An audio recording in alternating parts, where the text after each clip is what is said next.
is my birthday today. Is that true? Of course it's true.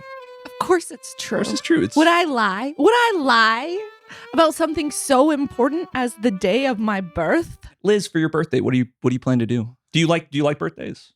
I love my birthday. What do you do for your birthday? Do you have birthday tradition? No. Well, when I was little, my dad used to take me out for birthday breakfast, and we would go get pancakes at Denny's, and I would always get the clown pancake, with the sprinkles on it, and they would put the whipped cream shaped like the clown. Liz, you know what I've always said? Anytime you get pancakes, they're clown pancakes. Nice one. Good one. Pre-written on this card. I walked right into it. And then he would always be like, what do you want to be when you grow up? And I'd be like, a prima ballerina. But my dad lives far away now. I don't do birthday breakfast, but this year, tomorrow night, I am forcing all of my friends to go to karaoke. Which, of course, you got to tell me what your favorite karaoke song is. I love to sing Goodbye Earl. That's a really good pick. And I love to sing it while making eye contact with every man in with the bar. Old man at the bar. Sitting at every the bar. Man. I make sure every man feels uncomfortable when I say Earl had to die. When I scream sing Earl had to die, every man there is going ooh, ooh. They're like, is she okay? No, she's not okay. And the thing is, I don't think we have a group of friends that's like karaoke people. Right. Because I have tried to do this multiple times. Let's do karaoke. And they don't. And people are like, okay. Which is crazy because we have so many theater gay friends. So this is the thing that I think is the problem. This is the thing that I think is the problem. And I've thought a lot about this, about why a person who likes to sing, have an issue with karaoke. Why? It's because we think we're actually good secretly, and everything about the karaoke experience, from the lighting to the song choice to the kind of weird microphones that they use, is set up for you to fail at karaoke. And if you're too proud, you're not going to have a good time. Here's you know what? That's a good theory, because here's why I love it. I am bad. I know I am bad. I bet. I guess we'll have to see Saturday. I am not a good singer. I am Cameron Diaz in my best friend's wedding. I am so bad. How bad are you? Go ahead. At first, the audience is revulsed. Ugh. But then they see my energy and they come over to my side. I once did karaoke, and after I was done, my friend patted me on the back and goes, okay. That was, and I remember that pat being okay. And I was like, yeah, that means I did it right. Underdog karaoke. I've never heard of someone describe their karaoke persona as a come from behind performance. That's really fun. What podcast is this? Hello and welcome to Dingus of the Week, a weekly show where we audit Santa Claus's naughty list, and only to find out naughty all the way down. I'm Zachary OREN Smith. I write about Iowa for Iowa Starting Line, and I'm here with Lyz LENZ, the author of Dingus of the Week newsletter. This podcast is the audio second course to the newsletter's visual feast. Sign up at its new home on Patreon. That's at patreon.com/Lyz LENZ, spelled LYZLENZ. Wherever you listen, help support the show. Like and subscribe to our YouTube. Rate and review us on Spotify or Apple Podcasts. Share this episode in a group chat near you. And, of course, become a patron of the Dingus Arts on Patreon. Have a dingus of your own? Send us a voicemail at memo.fm/dingus. Leave a voicemail, and it might just make it onto this very show. You might even hear some of them later on the show. Now, Liz. Yes. Who's the Dingus of the Week?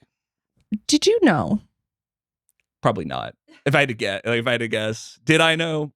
Unlikely. It has not been a good week. Horrible week for the news. And I think we need to acknowledge that, right? We're in the middle of Hanukkah, and there were the anti-Semitic shootings at Bondi Beach. And that is awful. There are shootings at Brown University. Rob Reiner and his wife Michelle were murdered, and what a story that is just awful. It's a horrible story. And And and yesterday I was writing this newsletter, and as I'm writing it, my editor texted me, and she was like, "Oh my gosh," she was like, "Did you see what RFK did?" And I was like, "You're gonna need to be more specific." I was like, what is it? I was like, is it, I thought it was like defunding the American Society of Pediatrics, which they did and then I was like, it could be so many things. Are there more people dying of measles? And no, it was because there was my editor is anonymous, but also works in the news and was watching the press conference where RFK and Trump were basically announcing plans to defund transgender care for minors. Mm-hmm. And so I was like, great week in the news. And we're in the middle of the holiday season, and it's like such a horror. I don't know. The holidays are rough. They really are. They're really rough for so many of us. And so I was just like, what is something that we can all laugh at? Mm-hmm. What can unite us? Lyz, building bridges built on the backs of dinguses near you. Lay it out for me. Fox News. We can easy. always easy. We feast with Fox. Easy. I mean, really, it's kind of a punch down situation. They don't even know anymore, right? They're just doing their darndest over there. As a liberal, Zach, how do you fight the war on Christmas? Or although you're Episcopalian, that in and of itself is kind of a war on Christmas. You're right. Lefty Episcopalians are certainly a war on. We don't even say Christmas. We say I'd rather not. We say boy or girl mass. I don't know. I was trying to. Yeah, you're like they them mass. Actually. They them mass. Yeah, it's actually officially in the Christmas the they them mass church. With your priest pronoun. Priest pronoun has some pretty conservative views on the sacrament, but otherwise we're pretty open to the conversation. Since I left going to evangelical and Baptist churches, I get combat ready. I get your boots on every year in December. I'm checking the ammo on my non-denominational greetings. I am literally going up and ripping the Christ out of things. I didn't realize we were on opposite ends of the war on Christmas. We're liberals. We have to fight this war on Christmas. I'm gathering up my troop of they thems for a solstice bonfire. Ooh. Yeah. We love that. In my front yard, I got a black Santa. I got a gay nutcracker. I got a trans Frosty the Snow person. Gay Santa or thought snowman? Oh, gay Santa or thought snowman. I think, respectfully, Frosty is traditionally stacked. I'm in. You've seen Jack Frost. Yeah, I'm in. I mean, I did see that. It's a bad movie. That last year for my birthday, my two best friends from college, we've been friends for 20 years. Yeah. They came to visit me in Iowa, and we got super high and we watched Hot Frosty. Ooh, that sounds much better than Jack Frost. And we ate cupcakes and we watched Hot Frosty. Sweet. And we had a great time. Although Hot Frosty could have been hotter. Instead, it was Chud Frosty. They didn't advertise. As Bubba Frosty. I didn't realize. In Beauty and the Beast, when the Beast turns into a human, and he's hot. Yeah. No, he's hotter as the Beast. This is women's culture. Yeah. Women's culture. Every woman will look at you in the eye. Oh, you don't know this because you're a man. Every woman will look at you in the eye and say he was hotter as the Beast. And I do think Frosty was hotter as the snowman. This is the test, right? If you're there are two genders. There's the gender that thinks the Beast is hotter as a man. The Beast is hotter as the Beast. Nobody does. Nobody. Only men. You see the cheekbones on this guy. Did you? You see the brow? He's very handsome. He's got more brow as a Beast.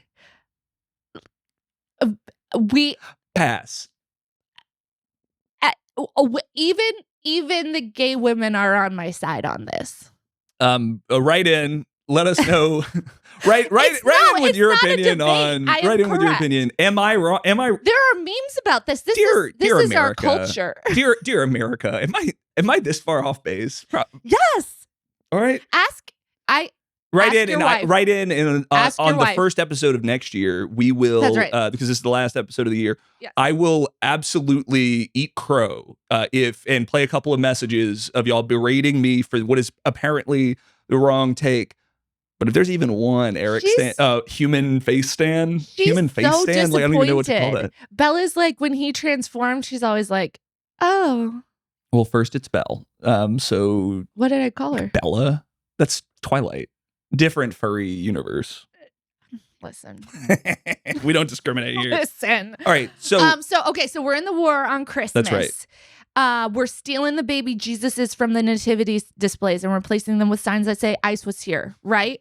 We're throwing soy matcha lattes in red Starbucks cups made by bisexual baristas at the Salvation Army bell ringer. Shout out to the bisexual baristas out there. Bisexual baristas. Keeping that flat white real flat and real white. Oh, that sounded racist. It's a drink, a flat white. They also do happen to often be white. So I don't know. That's also what they call Jared Kushner. Flat white. Got his ass. So, but this, and Fox News loves the war on Christmas, but this year, Fox business host Dagan McDowell did something crazy. What did Dagan say? In our wartime era, Dagan suggested that there is a Christmas tree. So there's a Christmas tree farm in Maryland that is kind of fighting back against a proposal for an AI data center. And this proposal would basically run these power lines across the Christmas tree farm. So there's this whole proposal, and Fox Business did this story about this proposal, and then the Fox Business hosts were like talking about it. And Dagan McDowell had the hot take that she was like, actually just run the lines across the Christmas tree farm. She's like, ruin the Christmas tree farm. I'm going to read you a quote from Dagan McDowell. We could play the clip. Yeah, let's play the clip. So this farm is 150 acres. Yeah, they're going to be farms. And there will be transmission lines that have to go through developments and farms. That's the very nature of a growing economy. Like, everybody needs to get on board. I just don't. You know what? Buy a fake tree.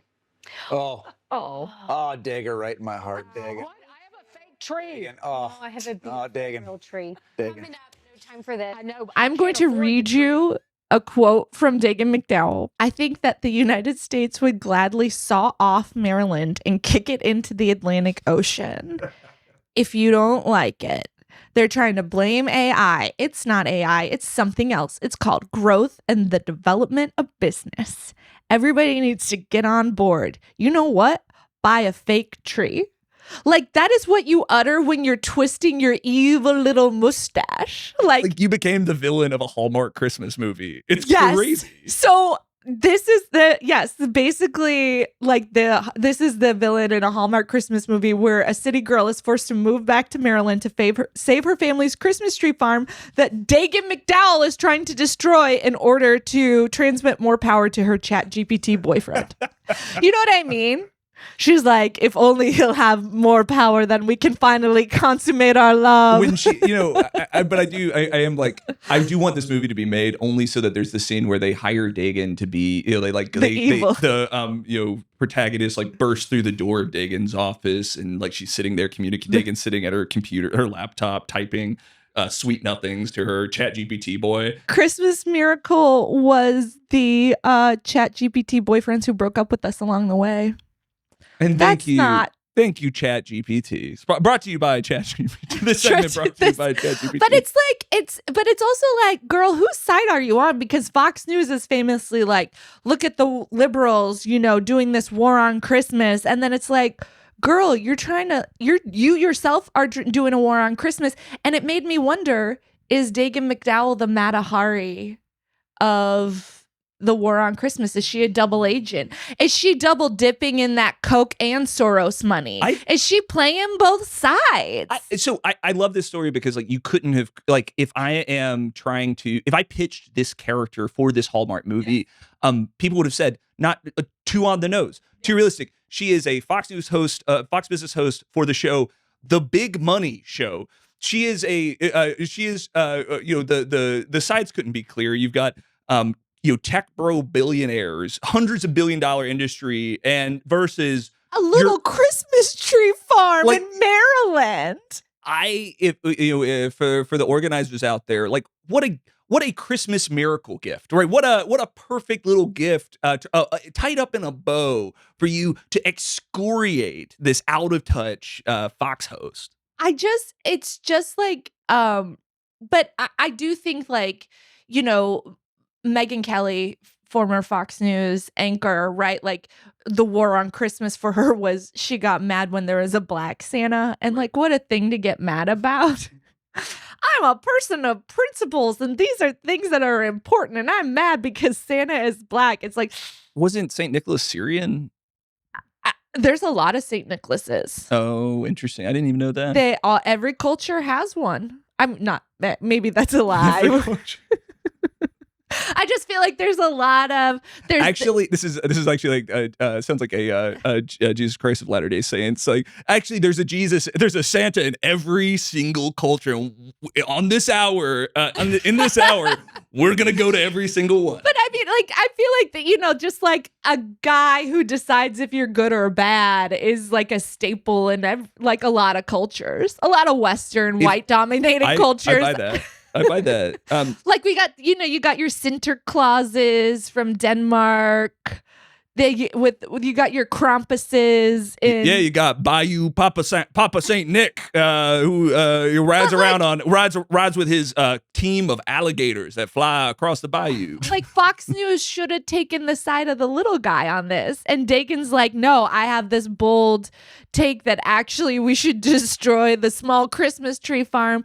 And it's like, Megyn Kelly didn't die on the cross of Black Santa, Dagan, for you to betray the family in this way. Like, Dagan's gonna go home tonight and there's gonna be like the bloody reindeer head that Megyn Kelly has put there, like, you betrayed the family. I think it's important to kill your darlings. In good writing, you learn you have to kill your darlings. Why stop with sacrificing my real Christmas tree at the altar of big tech? I don't need a birthday cake for my birthday. Just get an NFT instead. For Thanksgiving, an AI-generated image of a turkey should be just fine. Little League games, why not save the power used to light these games? Send it straight to the AI plant. I mean, like, what are we doing not powering these AI data centers? They power our economy. That's good for you. Son. It powers my AI son. My AI. Don't talk to me or my AI son ever again. But and it's like this is the like big moneyed interest take, right? Which is to show a complete disinterest in regulating this industry. Run cable. Who cares about this mom and pop, this community, when we could fund a data center that employs a grand total of 2 people to run it and pays them crap, and then they also have to rely on the open market for health insurance. That's what we call a callback to the last episode. But I do think it highlights the hypocrisy of this, right? Where it's like, like conservatives, they love to be the champion of the small business, of the little guy. And then it's like, okay, well, in a war between the little guy and the big AI billionaires, who are going to be fine. AI collapses, they're fine.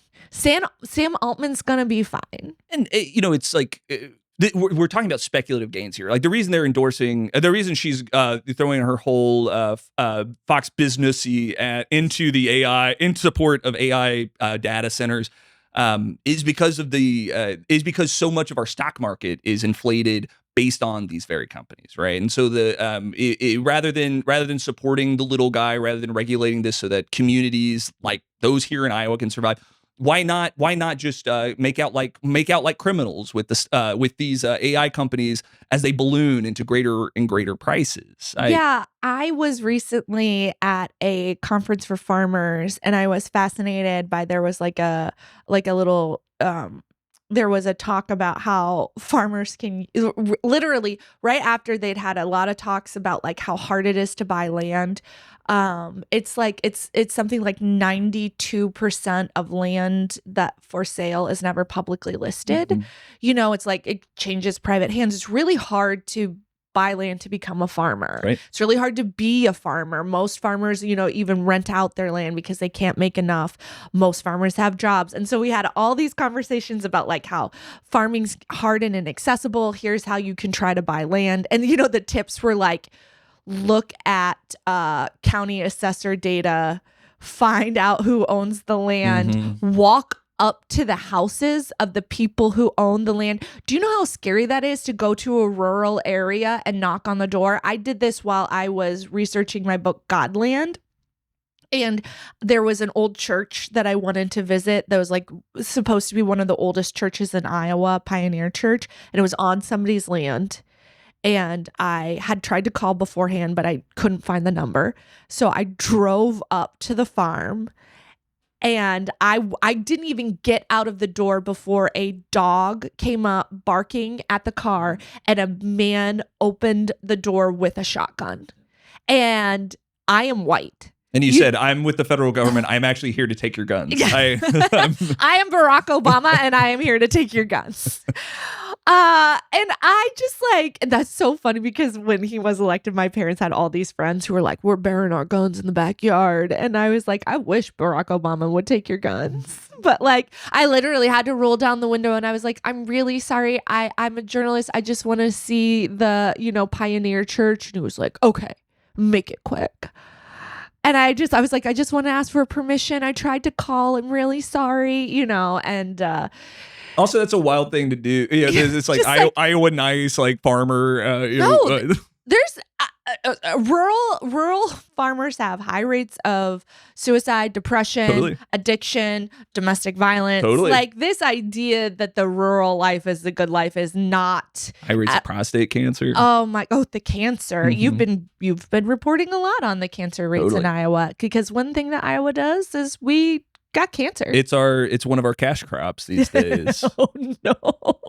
But like so we had all these conversations about how inaccessible it is, how to kind of crack the code. And then one of the next presentations was like about how to use ChatGPT to help you farm.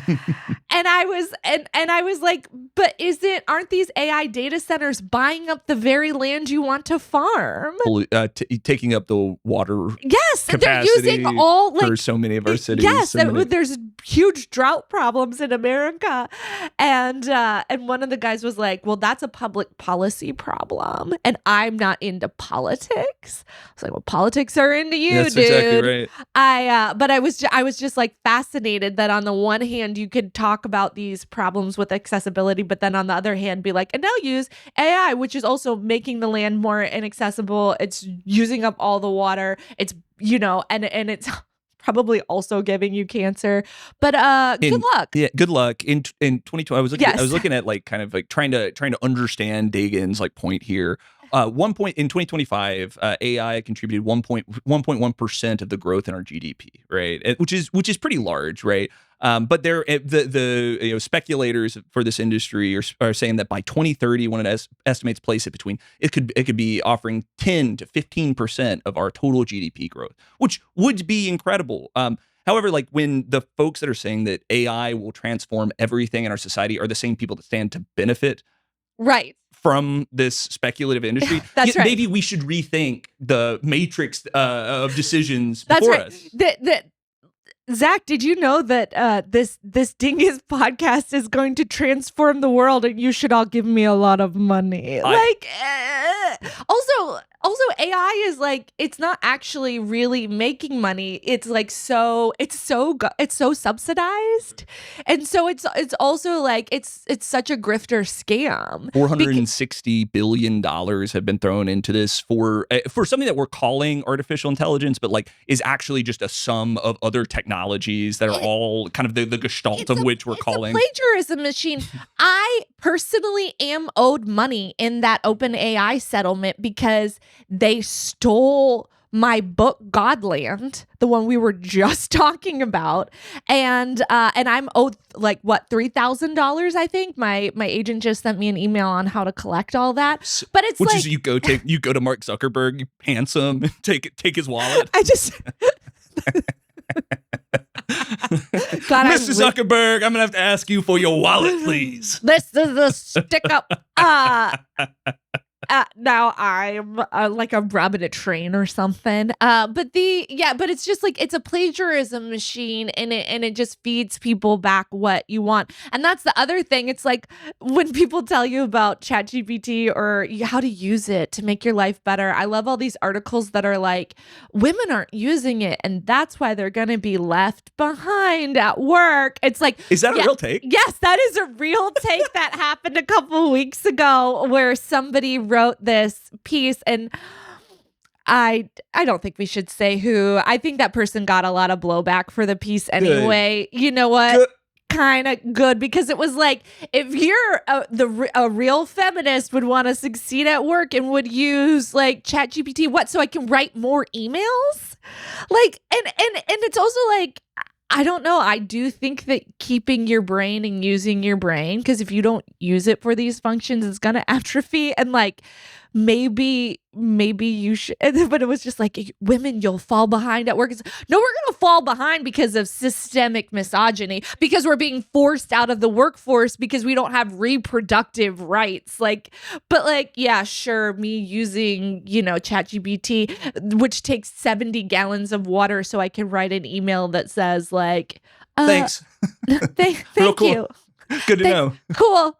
When you if you tune into like some of these podcasts where you have people like Sam Altman is the OpenAI guy, super optimistic about the transformative capacity for this technology. They talk this big game, but it's not like these companies are like feeding real people or housing homeless people. What you have instead is an input. You have a machine that makes marketing copy and fake images. I don't think we're looking at the same thing here. Right. Sam Altman is also the guy who said he couldn't imagine raising a newborn. He went on Jimmy Fallon and said he can't imagine raising a newborn without ChatGPT. And like women everywhere, like we just had a collective aneurysm. Like I stroked out a little bit. I didn't even watch it. It was just like I woke up one night and kind of was like, Yeah. and then in the morning when I saw it on the internet, I was like, oh, that's why I had the stroke last night. We're just sitting here like a good grief heard round the world. Good golly, Sam Altman. I was like, you people make my ass twitch. I've had 2 babies. I raised them without OpenAI. I continue to raise them without OpenAI. Every time they do a Google search, I'm like, that better not be the AI summary. You better click through. What is the source? I am a menace. But maybe it turns out maybe pablum is not something that we should hitch our economy onto, right? It's worked out. It is the American way. I was about to say it works very well for Silicon Valley. It's kind of been the stock and trade for a minute. I'm old enough to remember the last time we hitched our economy to a grifter scam, 2008, and it all collapsed. Let's go to a break. Hey, Liz, let's take a break. Hey, Zach. Great idea. Hey, Liz, thanks. I didn't mean it. I lied.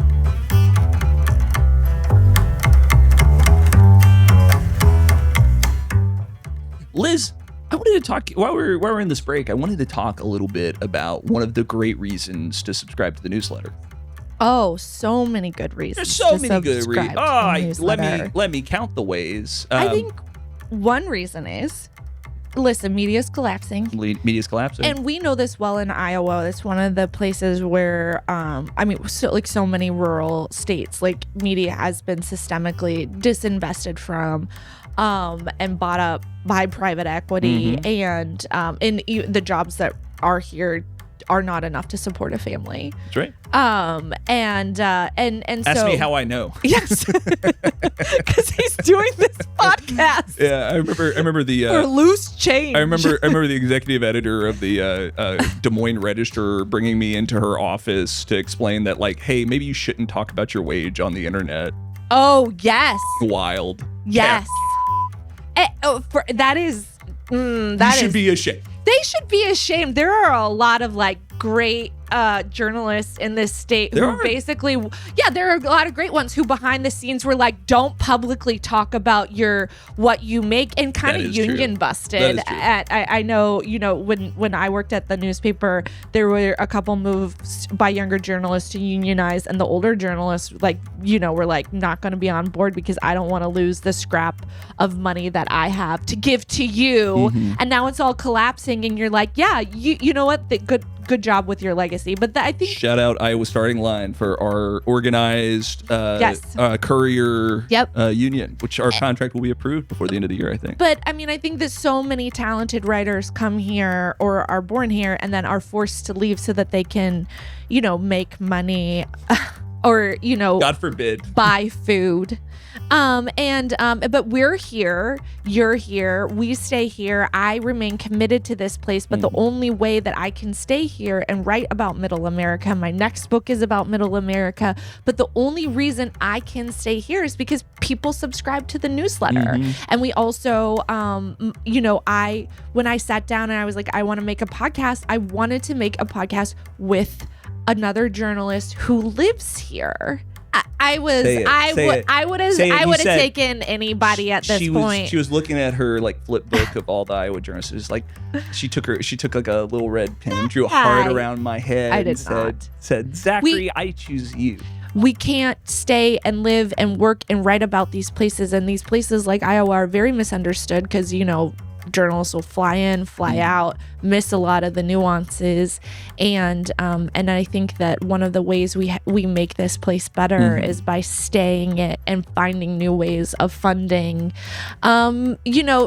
journalism, information, and there's a lot of ways to do that, and this podcast is one of those ways. Original reporting, original commentary, right here, and if you want, institutions fall apart when we don't support them. That's right. That's just the fact of the matter. And so right now, stop what you're doing. Patreon.com/LyzLenz, LYZLENZ. Go support this podcast at $5 a month. It makes a difference. And we hope to see you in the new year. Hey, Zach, you want to play a little game? Lyz, it would be an honor. Now I don't want to play the game with you anymore. It would be an honor. What a weird thing to say. It would be, Elizabeth, it would be my honor. I'm out. I get up and walk out, even though it's my house. Leaves the keys on the floor. I'm at. Yeah, that's quite enough of that. My dog starts chewing. You're like, yeah, dog picks up collar. I guess I'm with you now. Are you my new papa? Are you my mom? Are you my papa? So one of the things that Fox News loves to do is declare that the liberals and Joe Biden, they say Elizabeth LENZ, is declaring a war. Yeah. It's a war on conservatives. This is their whole bit. And so I made up a list of wars that Fox News has declared. Contrary to popular belief, you don't actually need an act of Congress for Fox News to declare war. So I have a list of you know what? I said I was going to do 3, but I actually put 4 things on this list. Well, that's one too many, Elizabeth. And comedy doesn't work in 4s. It does now. I'll do whatever I want. And it's my birthday. And this is what you're paying for. That's right. We're pushing the rules. That's right. Comedy works in 4s now. Loser. That's right. Loser. That's my bold take. Don't cancel me for my bold takes. Cancel culture has gone too far. First they came for my Christmas trees and I said nothing. And then they came for my rule of 3s. That's where I drew the line, but it was too late.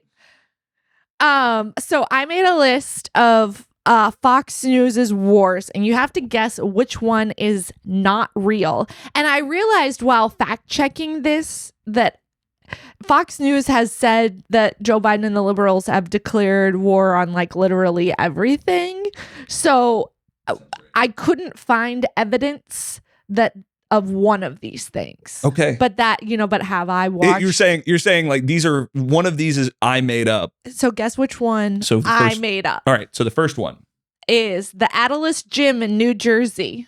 Liberals are declaring a war on the Atlas Gym in New Jersey. Second one, cows. Third one, J.R.R. Tolkien's The Lord of the Rings. I'm not a loser. Lord of the Ring, his new novel. I'm not a nerd. And soda. A war on soda. So I remember the big. I'm young enough to remember the big gulp. The big gulp. It was like the war on soda was like liberals were trying to take away my big gulp cup. Atlas Gym in New Jersey. Cows. Cows. Lord of the Rings. Atlas Gym is specific enough that it has to be real. Lord of the Rings, this had to come from when the HBO series The Ring of Power came out. A black person played an elf in that series, and they were really upset that how dare this mythical creature be cast with a black actor. Do you remember this? No, I don't. Okay, you don't remember, which makes you think that it may not be the right thing that you're referencing. I was probably too busy having sex or something. I like to be like, I'm not a nerd. Meanwhile, like my house is like filled with books, and I'm like, actually. I mean, my house is also filled with books, but it's just to get laid. I don't read. You are married to somebody who works at a library, so. And it worked. It's like laying a little trap. It's like cheese underneath a box. That's actually for librarians. Actually, man, read a book. Or lay out a little trail of books to your house, and the women will follow. I live in Iowa City, and occasionally during the summer months, you'll see like a single male in the park, and he's like tearing through a novel, and it's upside down, and it's like I know what you're doing here. I mean, good for him. At least they're trying. I think it's hot. I think it's great. If you see me reading alone in public, I'm doing it so that you look at me. It's for the female gaze. I know people in New York are all like, oh, it's so performative. I would like more men to perform. Like in the rest of America, like, do you know what it's like out here? The men are not performing. I do not go on dating apps, but I went on. It's the middle of winter. I might have peeked at one the other day. It is not great out there. It might have peaked. It's bad. And then you're just like, I would take a performative male at this point. Boys, perform. Boys, look to our avian brothers. What is the most colorful? What is the most colorful of the birds? It's always the males. Why? Cock of the walk, baby. And don't be like, oh, Jack Kerouac. Read a modern book. Google the Booker Prize. Just Google the Booker Prize. Pick a book. Hey guys, you don't even have to read. You don't even have to read. For me, I look at a page. It looks like ants. It looks like a bunch of ants. But if you didn't read books, read a book by a woman. Read something that's Read a woman. Have you ever heard of this book, Godland? It's a great book. Have you ever heard of this book, Godland? Even AI likes it. I just okay. So the Atlas Gym, cows, Lord of the Rings, soda. Atlas Gym too specific, so it has to be real. Cows not specific enough. And if it is pigs, I would say this is about the California Prop 18 thing, but it's not that. Lord of the Rings has to be real. No, it's Lord of the Rings. What? It's Lord of the Rings. It is Lord of the Rings. I thought I was gonna get you. Wait, why did? Because what's the guy who owns it? You think Rupert Murdoch knows anything about Lord of the Rings? Do you think he would approve? What about Brett Baer? He would be like, because Tolkien Brett Baer's a nerd, not the right kind of nerd. What about Megyn Kelly? She sucks. Yeah, she would be like, how dare they pick on your book about good versus evil? Isn't Tolkien Catholic or something? Or dead? I mean. He can have been a Catholic and also be dead. That's not like a testament to. I should have picked Narnia. But they did. The liberals are trying to take away my not T.S. Eliot. What's his name? C.S. Lewis. C.S. Lewis. There you are. T.S. Eliot wrote The Wasteland poet. He also wrote. Didn't he write Jellicle Cats? Cats. Didn't he write? Yes. Didn't he write Yes. that book of poetry about the cats? Yes. Yeah. Yes. That is T.S. Eliot. That is T.S. Yeah. Eliot. What a weird guy. What a strange guy. And this segment was brought to you by Dead Catholics. Dead Catholics. Thanks for your service. Dead Catholics. Dead Catholics become martyrs, and I love that for you guys. Dead Catholics. Maybe it'll work out. We'll find out soon. You could be resurrected. They like to keep your bones in little jars. That's the thing that I like about Catholics is they like to keep their options open. You know what I mean? Or in little jars. Or in little jars. Or in little jars. Those are the two choices. Speaking of Catholics, did you see the new Knives Out? Knives Out 3, the knivening? Loved the new Knives Out. Although I gotta say, Daniel Craig gave up acting. He's not acting in that movie. That's just Daniel Craig. He's just got a funny accent. He doesn't even the accent keeps getting worse and worse. He doesn't even fully commit to the accent in number 3. I was like, as a Southerner, I loved it. No, I think it's great. I actually hope that by the end, and I hope we get like 7 more of these, and I hope that by the end, Daniel Craig's like just sitting there, not even doing anything. I think that Daniel Craig. Well, I can't wait for Daniel Craig to star as the new Foghorn Leghorn in the live action Looney Tunes remake. So Liz, yes, we have another segment. You asked your reader, your manifold listeners, so many, so numerous, so supportive. So I can feel them lifting up this very podcast right now with all of their individual hands. You asked them, write in with your least favorite, with the worst Christmas their least songs. favorite Christmas songs, Xmas songs, because we're taking the Christ out of Christmas. Well, if the X is there, then that's like the Greek. Nope. It's a there. big X for no big Jesus. X for nah. Not to Jesus. Isn't it it's X because it's like the Greek letters That's for what some people say, but canonically for me, it's because I'm crossing out Jesus. I mean, don't take that away from me. So we've got a couple of voicemails that we're going to listen to from folks with their least favorite Christmas tunes. The first is from Alex. Hi, Liz. Hi, Zach. This is Alex. Happy holidays to you both. My least favorite Christmas song is The 12 Days of Christmas. I know if I showed up on Christmas morning to my true love and let her know, honey, I got you this gold jewelry. It is the Oops All Ring set. But to make up for that, I also have with me 23 birds that can go into the home and you can take care of, as well as 50 house guests. Figure out where you're going to put them. They're pretty hungry. They've been drumming and piping and leaping and dancing. So if you could whip something up for 50 people, that would be great.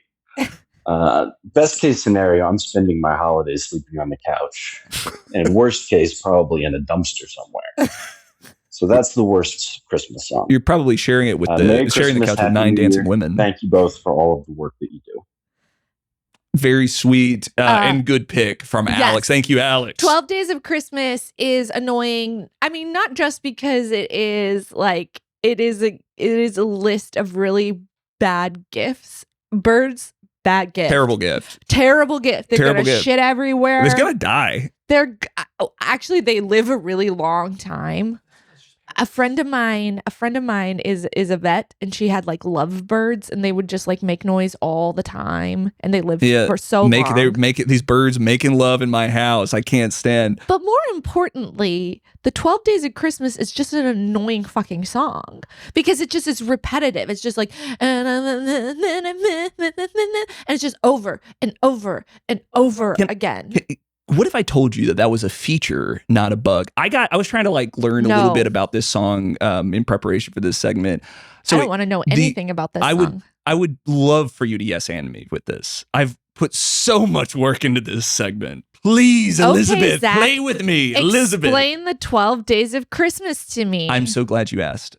So 12 Days of Christmas refers to the 12 days before the Epiphany, right? It was first printed in 1780, and it's a example of what they call memory and forfeit games, right? So the idea is that I want to forfeit my life. Like you want to forfeit, much like how you want to forfeit your life while listening to me talk. A memory and forfeit game is you have a leader, and they will say A, and then you'll say A back. They'll say A B. You'll say A B. back. And the idea is that eventually you will forget one of the things in succession, and you'll have to give them a treat. It's like or Simon like Says that. the game. Beep, boop, boop, boop, Exactly. beep, boop. Exactly. And so it's about it was kind of referring back to the pattern. And what I find really fun about this, as I was doing some like Googling around about this, the first thing that came up was, of course, the Google AI thing, and it's citing a bunch of these like very recent Catholic publications. It was saying that actually the 12 Days of Christmas is about the Catholic Catechism. It's actually every single one of the partridge, of course, is the Jesus Christ.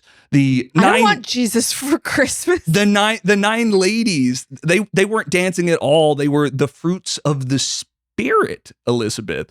And we've been talking about the problems of AI. They're the fruits. How is 9 ladies dancing a fruit of the Spirit? Like, what? Like, there's not even like some sort of like connection. They're just making shit up now. This is such a Bari Weiss brain ass take. This is like a great example of why you should not trust anything that you read in AI. I'm so mad right now. Did you click through? Of course I clicked through to find these recent Catholic publications, went through, read a couple. True. No.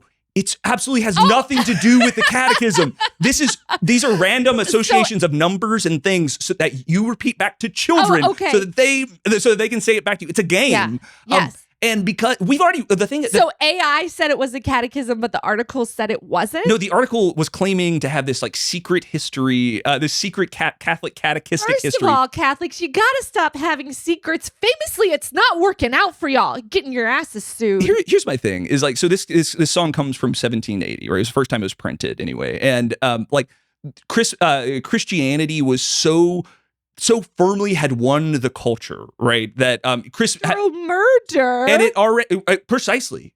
Our iron-fisted Christianity had so thoroughly won at this time that it was just it was so commonplace to be used as in the chorus of this song, right?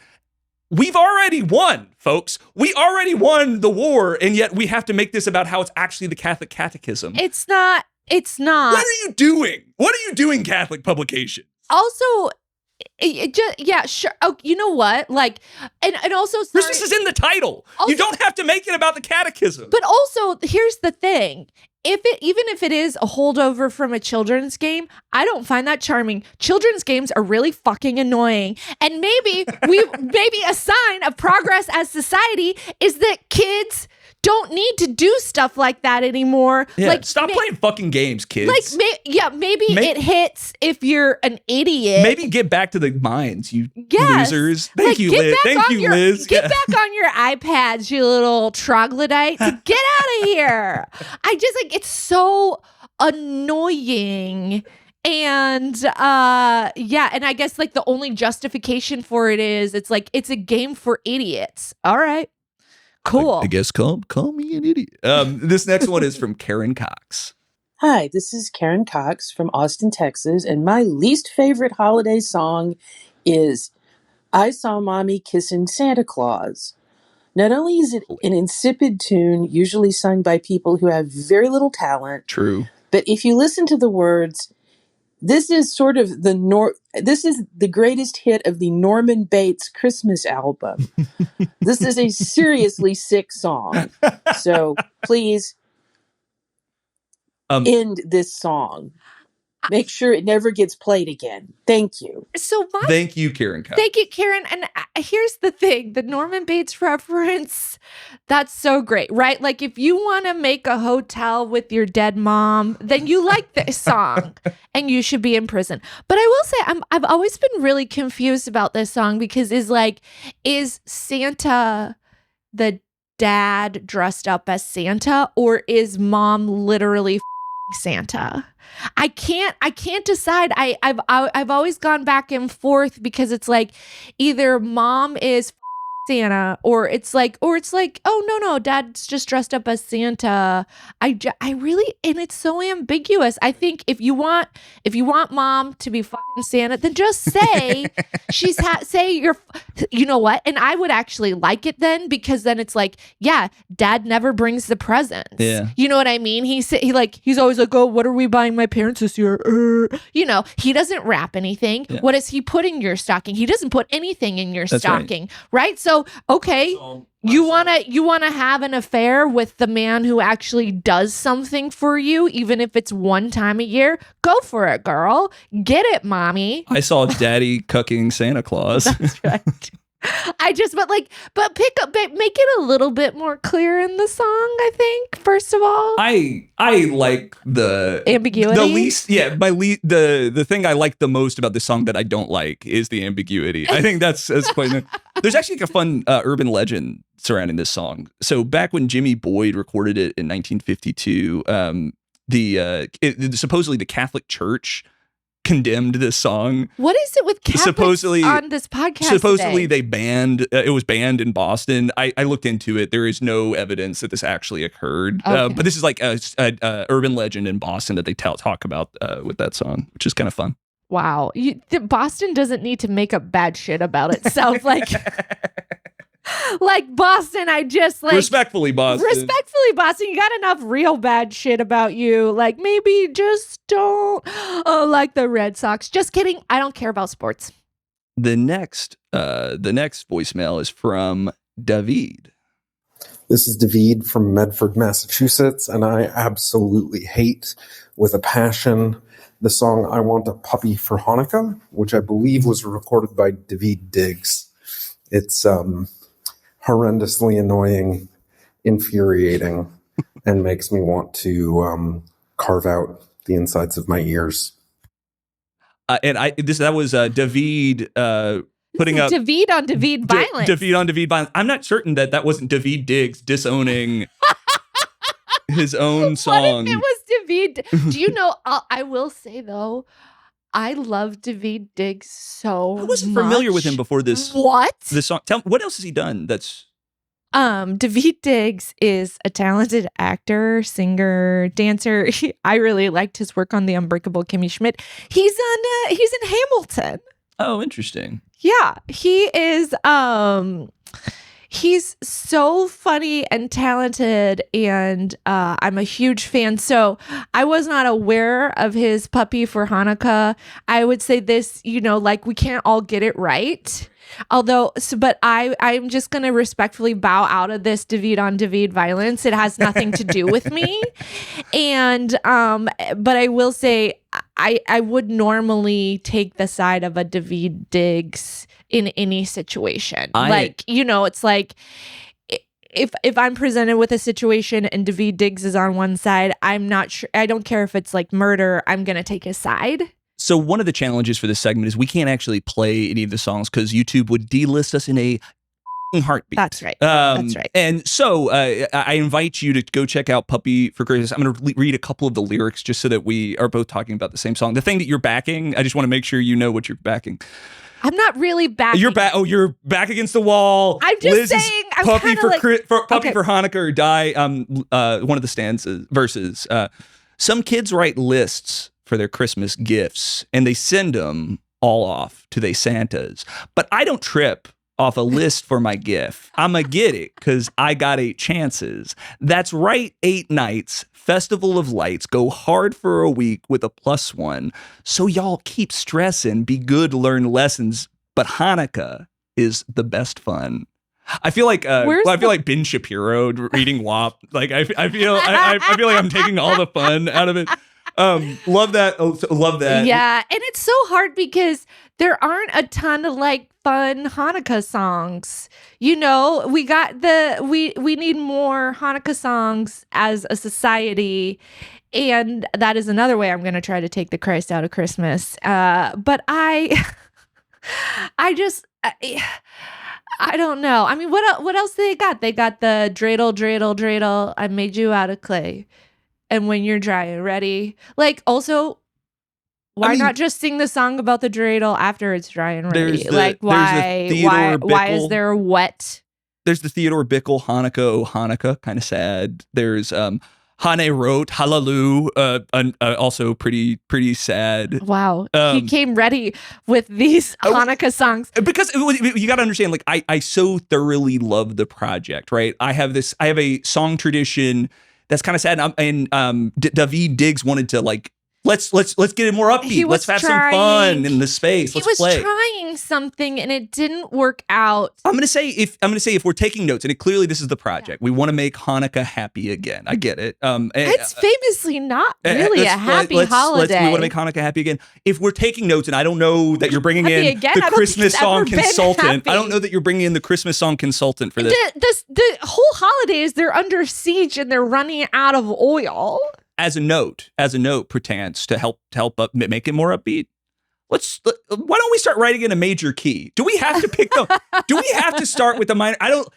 Maybe you're not taking notes. In which case I understand. But if we're taking notes, maybe a major key. I don't know. I also feel like this is again, it's a David on David battle. This is for Davids. This is for Davids to fight out amongst themselves, and I will respect your culture of David. The David culture. The David culture. I also like the theory that it is David Diggs calling in David to just David be like, Diggs on David Diggs violence.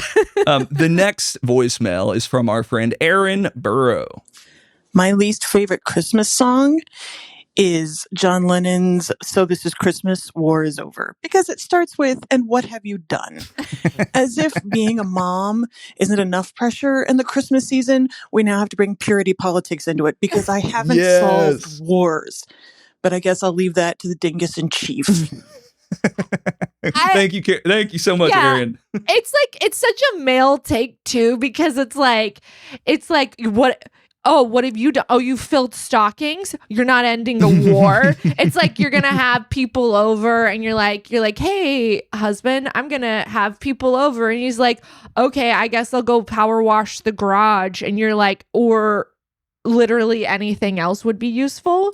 You know what I mean? It's also like, war is not over, John Lennon. Famously, war is not over. I believe war is over if you want it to be, I think is the line from the song. It's that mindset, grind set. You just gotta end the war. You gotta end the war. I hadn't thought about it. War's over if you want it to be is very like buy my creatine coded. Yeah. It's also, it's like, why haven't you ended war? You bought all these presents for our kids to make them happy, but you didn't end the war. Yeah. Which war too? Anti-Vietnam War. Yeah. Well, okay. Yeah. There was at the time there was like it was like post Beatles breakup. They were I know. But I didn't realize in looking into this song, John Lennon didn't end the war. Plastic Ono Band and Yoko Ono, or this was a collaboration of that kind of group, which is kind of fun. Was it? It was famously not fun for me and Aaron. There's a related voicemail that I wanted to play from Allison. That Paul McCartney song sucks ass.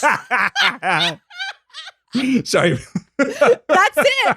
And that's the show. That's right. Yeah, I'm dead. Really that good. Paul McCartney song sucks ass. It's simply having a wonderful Christmas time. It's so bad. Make it stop. We don't need to do this anymore. It's 2026. We've progressed beyond these people. We don't have to keep listening to the worst member of the Beatles' worst fucking song. Incredible all-timer Allison. Yeah, no, it's Allison. I think you are now the Dingus and decider in chief, because that's an unimpeachable opinion. I don't disagree with Allison in the slightest. I was trying to find my way into this song, and the thing that I kept turning to is like, I just really like the like bouncy synth that's on it. This guy is always like, you can say the most correct thing in the world and he'll be like, Rob, have you considered? No, Allison, there's nothing redeemable about this song. Allison, I tried. I really tried to like this song, and all I got's that synth. That synth sounds really nice, and that's it. Yeah, it sucks ass. Also, this is a good point. It's just like, not everything the Beatles did was great. And I think we keep revering them, and they're not that great. While we're talking about the Beatles, That's my hot take. So that was John Lennon's "Happy Xmas War Is Over." Mm-hmm. That was Paul McCartney's "Wonderful Christmas Time." In the same decade, George Harrison wrote "Ding Dong Ding Dong," a noted poetic feat. And then what I found was fun is like decades later, Jan Ringo Starr in 1999 penned his hit "I Want to Be Santa Claus." Which hilarious. Like he wants to be the Santa Claus. John Lennon's like thinking about the Vietnam War. Paul McCartney's thinking about materialism in the United States. And Ringo Starr's like, I want to be Santa Claus. I love it. I fucking love it. Go Ringo. You are always my favorite Beatle. All right. Our next voicemail is from Marlo. My least favorite Christmas song is Do They Know It's Christmas by Band Aid, which is by a bunch of well-meaning British pop stars trying to raise money for aid for a famine raging in Ethiopia at the time.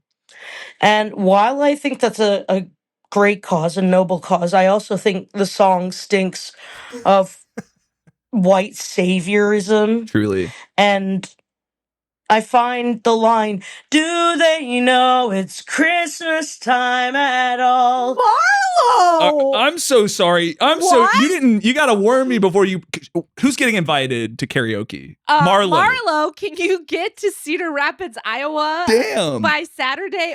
What? All right, Marlo, you gotta warn us before you start dropping hits. When this episode drops, you have exactly 6 hours to get to Cedar Rapids, Iowa for karaoke. Condescending, like, of course they fucking know it's Christmas. The history of British colonialism and the scramble for the conquest of Africa. Like, you sent missionaries that told them about Jesus, that made them know about Christmas time. Of course they fucking know. They have calendars. Like, like, the nations of Africa aren't fucking stupid. And I think there's good intentions, but it just falls apart. Phil Collins' drum part, look that up separately from everything. They slowed it down for the recording, but it fucks. That's the best part of the song. But I'd rather hear any other Christmas song. Literally any other Christmas song. So 2 things I want to say. That was so great. But like, one, a Phil Collins drum solo is always correct. It's always going to be the right thing. But the second thing is, I both love and hate when celebrities get together to sing a song. Like, because it's always the most god-awful, overproduced, and it's always a bad song. But I also love it because it unites us as a people in hating it.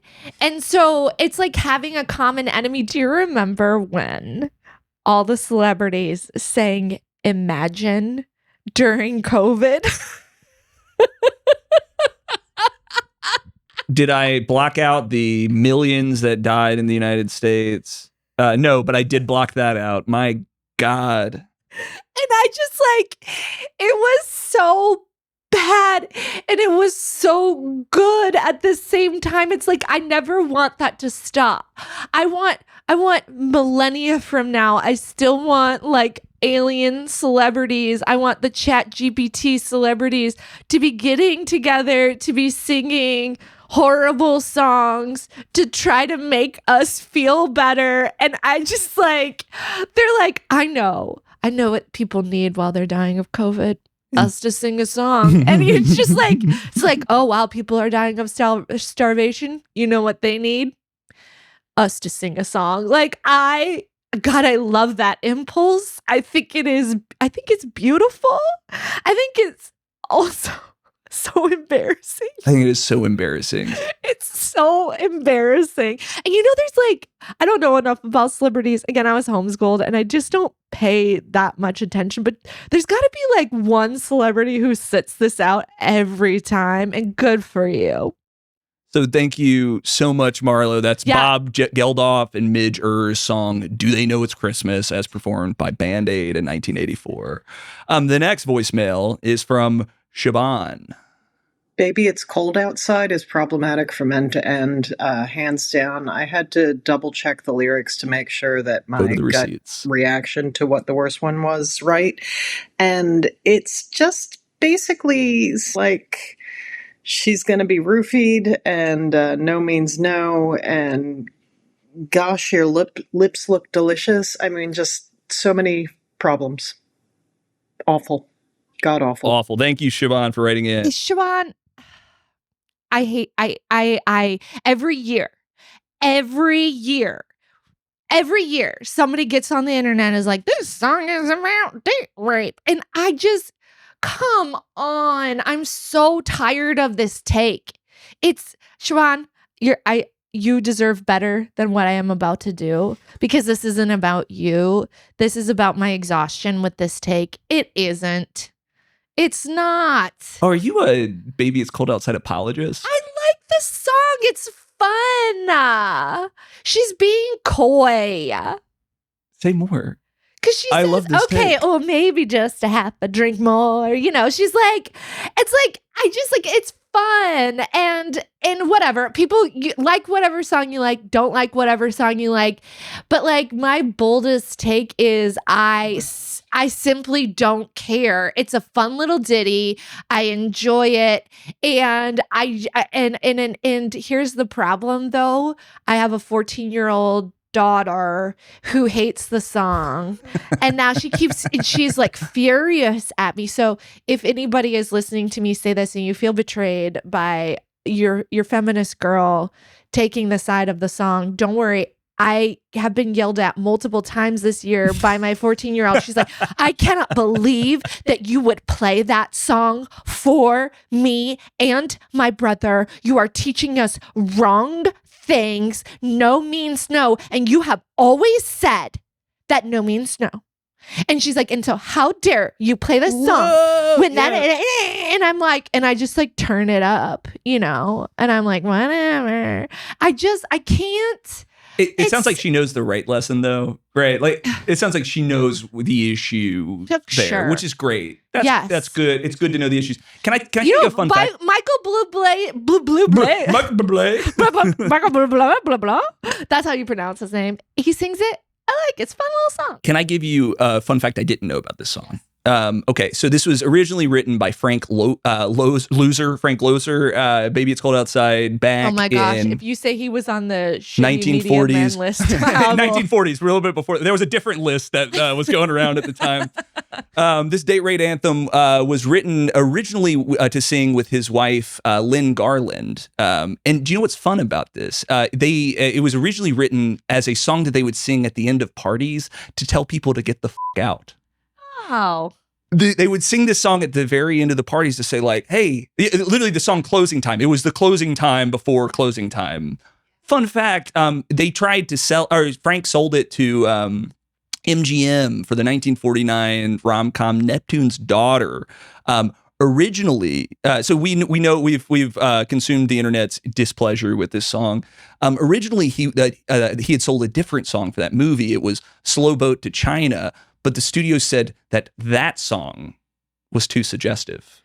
Hilarious. Frank, what are you writing about? Frank is a nasty Frank Loser, more like Frank Luster. He's a dirty boy. Dirty man. I did not expect this take from you, Liz. This was a new one. Yeah, I don't really. You heard it here like, why do we have to? And also, why do we have to do this every year? The discourse about this song is the dead horse. It's just like we just got to keep kicking it in the head every year. I'm so tired of it. I don't care, and it's also not the worst Christmas song. Also, how come nobody has called in to talk about The Little Drummer Boy, which is objectively the worst song? Is it the worst? Is it the worst? Yeah. Tell me more. Why is The Little Drummer Boy the worst song? It's once again, it's repetitive, it's boring, and it's also it's a song about a little boy who shows up to drum right in the face of a woman who's literally just given birth in a postpartum barn. yeah she's like her first experience postpartum. She's still ripping the afterbirth out of herself and like, no, sure, but you play drums. Go off, King. Yeah, like I have a son who is a little drummer boy. He drums, and I got to tell you, even when he puts on it's a little electric set, it's got headphones. Even then, I am sitting down here and I can still feel the house shaking. He drums on everything, and it like his little fingers always drumming, and it is I love this boy. I would lay down in traffic for him. Of course. Every time he drums, I want to throw him into traffic. So drums are a really loud instrument. And yes. I also, when I was growing up, I played the bagpipes on a... no, you didn't. That's a real thing about me. Are you serious? It's a real thing about me. I loved your mom before. Now I know she is a saint. Yeah. She let you play the bagpipe? So it's an extremely loud instrument. And that even if played right, you're my mom's wrong. Again, you're automatically backing my mother, but I'm about to tell you that she's actually evil. She's actually the villain of this story. She used to send me to we'd be at Ole Miss football games tailgating, and my mother would be like, "All right, now go play in the center." And so she would have, I was like 10 years old at the time. I was like 10 years old at the time. And she'd say, all right, go. She'd have me like sit down my box, put a couple of dollars in the bagpipe case, and have me play songs in the center of the Grove ahead of football games, which like was like fun for folks that were into it. But if you weren't hoping to hear some like really loud reed music at the time, kind of a tough hang. But how much money did you bring in? Like $5 and a warm beer.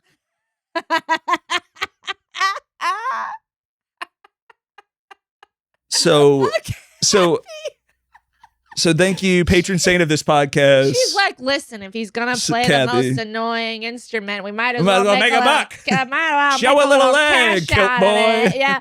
I also love that you did that too. You were like me, the center of attention. I get this honestly. Yeah, your mom is not the villain here. She is making a silk purse out of a sow's ear.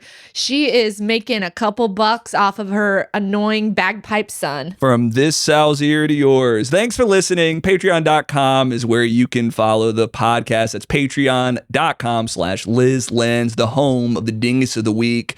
Amen. Yell at Me media production. Love or hate what you heard. Help us keep it coming. Here's what you can do to help us out. 1, like and subscribe to our YouTube. 2, rate and review us on Spotify, Apple Podcasts, wherever you listen. 3, share this episode with a friend. And 4, become a patron. At just $5 a month, you can help us keep this show rolling. Have a dingus of your own. Have someone you want us to talk shit about. Record a short message at memo.fm/dingus. If you're mad that I will not get behind hating Baby It's Cold Outside, leave us a memo. Right in. I can't wait. And thanks to anybody, if you send in a voicemail and it didn't make it in, we're just cut short for time, but thank you for recording in anyway. Thank you so much to our newsletter editor, who remains anonymous, our assistant editor, Isabella Rosario. Dingus of the Week is produced by Zachary Oren Smith, with theme music by Laura Benitez and The Heartache. And with that, we are going to take a Christmas break, and we will be back in the new year. Happy Christmas. And happy Hanukkah. Happy birthday to me, the reason for this season. Happy birthday, Liz. Thank you. Dingus.